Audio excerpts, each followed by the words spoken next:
And finally, new rule, let's look on the bright side. I know we're all obsessed these days about the fires and the anxiety from Trump taking office again, but one hopeful thing did happen when we were on our break.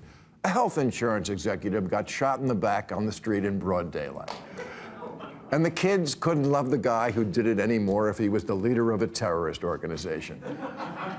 That's right, last December, 26-year-old Luigi Mangione, fed up with the healthcare system in America, stalked and murdered United Healthcare CEO Brian Thompson, thereby raising awareness of the problem of insurance companies denying people's claims. And Lord knows, that is a problem. People are justifiably sick and tired of paying through the nose only to get the runaround in a mountain of forms to fill out and, yes, infuriating claim denials based on petty technicalities.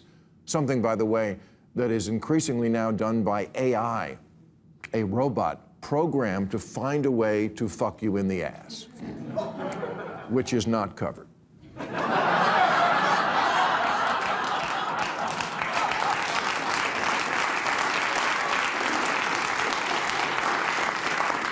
Look, we've all been there. Ever get a prescription filled and they say, "That'll be $1 million, please."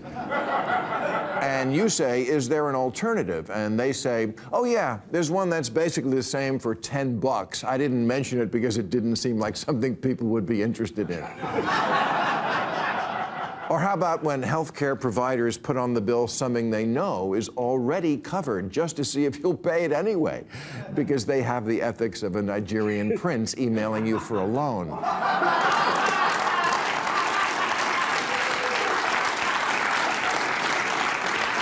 Every doctor's office has a medical billing specialist who has a particular set of skills to fuck you.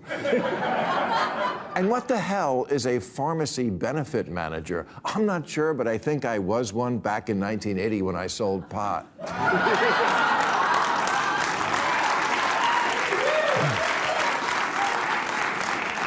Oh, it's a shifty business, all right. Navigating between all the different players is like trying to find the bathroom in a casino. It's just so unbelievably complicated, like an electoral college that does prostate exams.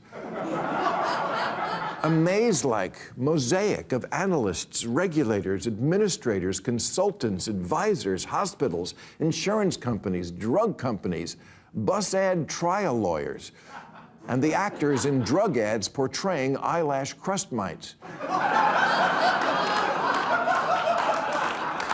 They love to party. So, I guess my question is, why shoot just the insurance guy? The profit margin for the U.S. health insurance industry is only 2.2%. For drug companies, it's over 65%. And for hospitals, it's really hard to say what it is because their accounting is done by the Corleone family.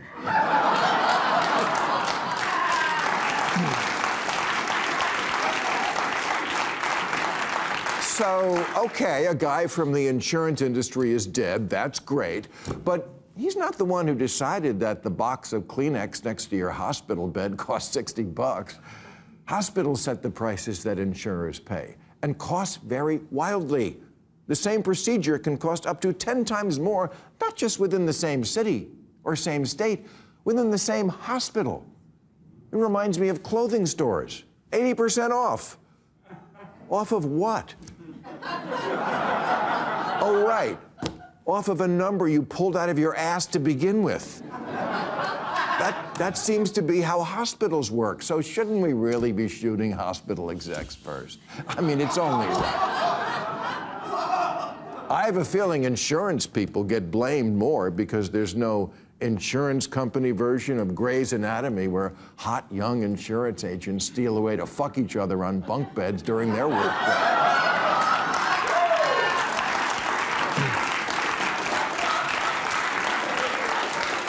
So, okay, hospital execs first, then we shoot insurance guys, then drug company people. Oh, and the tech bros who create those medical website portals that are impossible to navigate. And what about the people who make the shit that makes us sick in the first place? Oh, watch your back, whoever makes fucking Twinkies.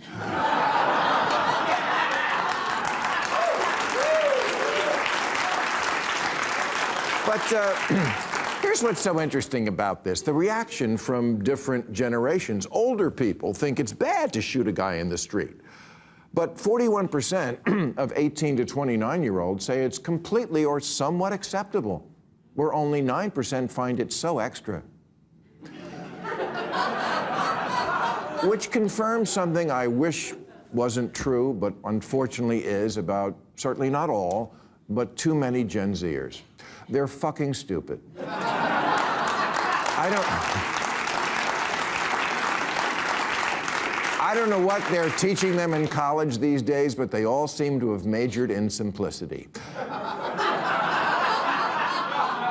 Oppressed and oppressor. No in between. Healthcare, good guys and bad guys. Simple. When Trump said nobody knew that healthcare could be so complicated, he was wrong. It's not complicated. It's simple. It's as simple as shooting your insurance agent.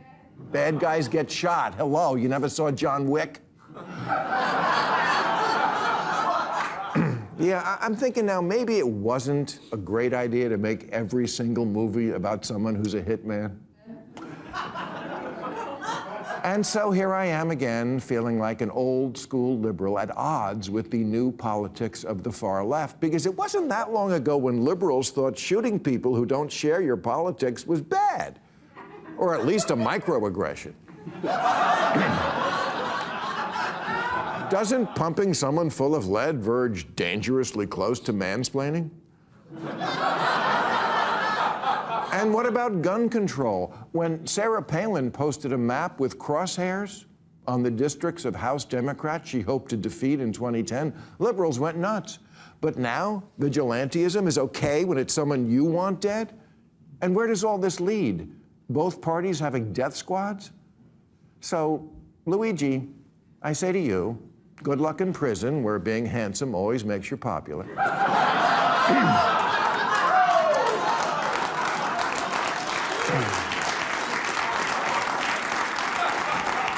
And congratulations on being a folk hero. But just know, you're not Robin Hood, you're not a hero. You're a typical member of your generation, too lazy to do the work to really understand an issue, but happy to pose as a social justice warrior for it.